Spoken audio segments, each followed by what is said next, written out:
We're not out of turbulence. Last time I demonstrated to you how difficult it is to tap dance around or through some of the things that Paul writes to and about women. We've got a few choices, I suppose, two or three really only. One is to simply take it at face value, to be fairly literal about how we interpret it. The second one is to try and figure out what in Paul's culture would have had some impact on the meaning of this, because really good Bible exegesis, really good interpretation, hermeneutics is the word for that. So now if you get on Jeopardy, you got something in that category of long words that nobody really cares about. Anyway, if you want to accurately make an attempt, sincere attempt at understanding the meaning of a passage of Scripture, one of the first questions is, how close can we come to understanding what the author, what the writer of this meant by it? This is very difficult in any case because we're talking about documents that are 2,000 years old. And we're talking about cultures that even though we might know a lot of information about those cultures, and we do know quite a lot of information about the first century culture in Ephesus, but there's so much of it we simply can't relate to that it's very tempting to somehow enculturate or I don't know, misunderstand, I guess, is the best way. That's the kindest way I can say it. What Paul is trying to say. Last time I did a pretty good job butchering the idea that Paul was talking about women, I think, in the church. Okay, that's the first aspect of context.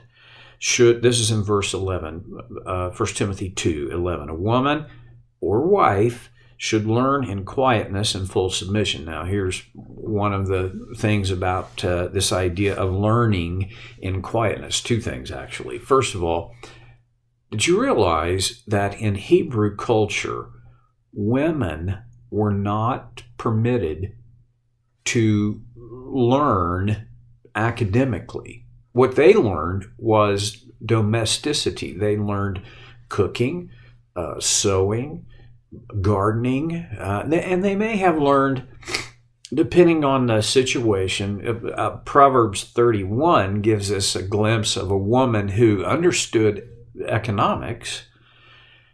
But in a Hebrew culture, you know that the number one thing that was valued, the highest level of education that was valued, was not mathematics, it wasn't agriculture, it wasn't agronomy, it was not animal husbandry, it wasn't even economics, or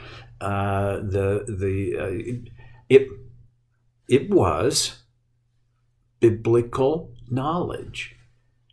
A woman was excluded from rabbinical teaching. In other words, this is the harsh way to say it. In a normal Jewish culture, a woman was not permitted to learn those things. This was also generally true of the Greco-Roman culture.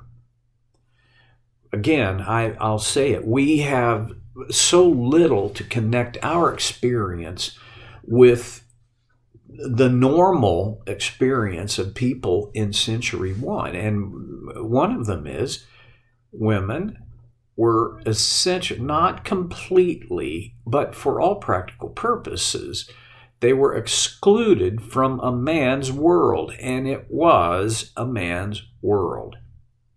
So the idea that Paul is saying here is a little bit countercultural, even though it sounds so harsh to us. But he says, a woman should learn. Okay. She should be taught. This was a break with tradition. But he says in quietness. Now I did some study on this, and there's there's several ways this could be understood and looked at. One is the idea of quietness that the Greek indicates is without contention, without contentiousness, without argumentation. Now, we don't. Here's another place it's hard for us to connect. In Jewish culture, and I believe Paul is writing from Jewish culture into Gentile culture. So a lot of what happened in Jewish life was in the background of what Paul was talking about. And in a Jewish culture, synagogue was a central point in a Jewish community. And every Sabbath, there was a gathering at the synagogue. There was teaching, and there was, to agree, fellowship, but it was very segregated. If women were even, listen to this is bizarre, even if women were even permitted in the building, they were probably put in the balcony or at the back. And they were not permitted to have any actual participation in the synagogue service. But men, on the other hand, if someone, a rabbi or another person, were teaching or speaking, men were permitted to interrupt with questions or objections, and Jewish people have a reputation for being a little bit contentious. I don't think that they are a contentious race. I don't think that. But I think part of their culture is you raise an objection. You don't hold back. Paul was saying a woman should learn, okay? Education should be available to her, especially education in a theological and spiritual sense, but not, the context for this, one of the big pieces of this, she learns principally by listening. And then he goes on to talk about full submission, which, again, in our culture, holy smokes, the idea that you would connect education and submission is just plain awful. You ought to be kicked off Facebook for that. Okay, that's our culture. That wasn't in Paul's. And then he goes on in verse 12 and he says, I do not permit a woman to teach or assume authority over a man. And again, I'll say it, said it last time, this word for man could also be translated husband. Now, I discovered this in my study. It's an interesting thing about the Greek language that there is no particular word for wife or for husband. Whether wife or husband is being spoken of by using the word. See, the word would be woman or man, right? And whether or not a husband or a wife are being referred to has everything to do with the context. I believe the context here could reliably be this husband-wife, the marriage context. So, two things at least, and there's a whole lot more, but just so you know, I'm never going to be able to clear the waters here. It's going to stay cloudy. So, sorry. I can't help it, okay? I do not permit a woman. I do not. Now, Paul in 1 Corinthians, he talks about women, and this is in chapter 14. He talks about deportment within the church, and he makes a very strong statement there that women should remain silent in the assembly. Yikes. I'm not going there, okay? That's one of the reasons I haven't chosen 1 Corinthians for us to walk through. There's a lot in that I is way above my pay grade. Here, in a similar way, at a point a little bit later in 1 Corinthians 14, he talks about this is not God's command, this is my opinion, and then he says, well, one of the things he says, it's way better for a man to stay single, to not marry. Well, that's not a command of God. That is Paul's opinion, and he makes that clear. Well, here, could it be that when he says, I do not permit, possibly it's not that, possibly Paul is saying, I don't think this is a command. I'm just telling you my practice. When I establish a church, I don't permit women to assume authority over their husbands. I don't even permit them to teach their husbands. Okay. Let's go back to culture. Remember what I talked about? How in a Jewish culture in century 1, women were not educated. Anyway, not in the sense that we would think of education. They didn't go to classes. They didn't. I don't think there were very many. If there were any, they had gained the skill outside of the permitted method. There weren't very many. Maybe nearly no women could read or write. That was reserved for men. Now, when Paul says, I don't permit a woman to teach her husband,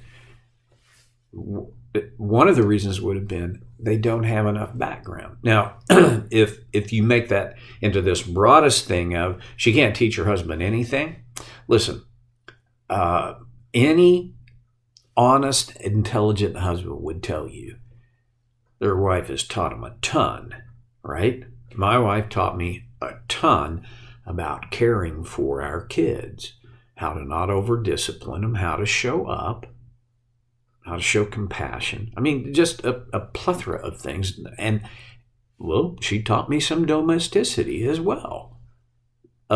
She taught me how to wash clothes and load the dishwasher, for crying out loud. I ought to have a merit badge, not because of how much I've done it, but because I learned it. Okay. The kind of learning here is a woman, I think Paul's saying, I don't permit women to assume the role of teacher for their husbands because they don't have the background for that. And would he today? I don't think so. Because the whole system for educating people has shifted today. I don't permit a woman to teach or to assume authority. That's important. Does that mean he doesn't give women any place of authority over men or their husbands? No. He doesn't let them assume authority. Assumed authority is different than designated legitimate authority. And if you've ever had to be under the authority of someone who simply assumed it, you know exactly what I'm talking about. Now, he goes on to say, she must be quiet. Now, the quiet here does not necessarily mean nonverbal. Zip the lip. Shut the pie hole. No, it has to do with a quietness, right? You know how I talked about without contention, non-contentious? That's more what this has to do with. And so, okay, can't soften it enough to make it palatable for our culture. But there are things about the world Paul lived in and the world we live in that are just not the same. And some of that accounts for what feels like a very harsh treatment of women. In these words of Paul. And we'll pick it up again next time. More turbulence, more choppy waters on Soul Care with Stevie Boy.